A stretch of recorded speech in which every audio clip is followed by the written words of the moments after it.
I saw this guy beating up his girlfriend and just wailing on her, and nobody was doing anything. And I took it upon myself to intervene. He pulled a lock blade buck knife out and told me, get out of my face or I'm going to kill you. And when he tried to stab me, I grabbed his wrist and collapsed his elbow, and I ended up stabbing him in the side of the neck, and he bled to death. I got scared and I ran. They caught me because I tried to rob somebody for their car, and I was sentenced to 30 years in prison. That was my first introduction into white supremacy. So when I heard, somebody talking about being a skinhead or whatever, and I'd see the swastikas, I'd be like, oh, whatever, you're a commie, get out of here, you're not an American. And I'd blow them off. And then these people started telling me, well, no, we're not communists, we're against communism. And I started learning about fascism and National Socialism. That was the beginning of a long 20-year period of being in the movement. Myself and some other guys got together and we formed State Prison Skinheads. I think I was just so angry at how things had turned out that this gave me an outlet. It gave me a reason to fight and say, that's right, I'm against this system because this system screwed me and everybody else screwed me. The only reason I was in jail is because I was an oppressed white man.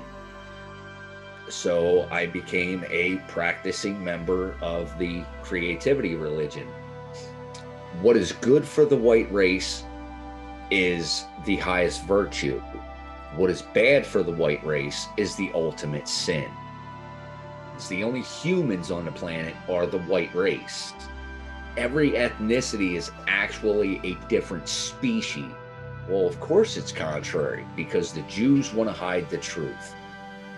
We were going to kick off a second civil war and get rid of all the non-whites and take this country back. It's RaHoWa, racial holy war. If you hear the order that it's time for RaHoWa, then it's time to get violent. It's time to go to war. Right before I got out of prison, I had someone give me a book on biology and genetics. That was the beginning of my road out of the movement. I started having dialogue with an old army buddy of my father's. He's a black man. And I told him, hey, while I was in prison, I became a skinhead, and he just looked at me and he's like, why? And I couldn't give him an honest answer. That was when I knew that I can't do this anymore. No matter what ethnicity you are, human beings are all 99% the same DNA.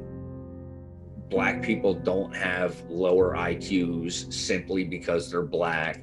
There is no Jewish conspiracy to take over the world. I was getting death threats and all kinds of other stuff after I started speaking out against white supremacy and things like that. I had somebody shoot a bullet into the side of my house in New Jersey. People need to realize that no matter what they say, they are dangerous.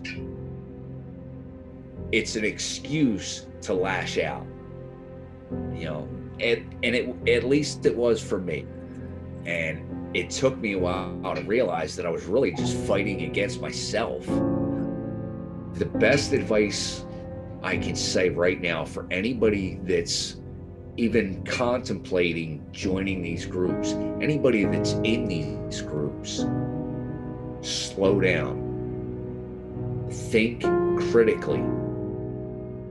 If somebody is preaching division or telling you need to pick a side, they're on the wrong side. We have to treat everybody as human beings.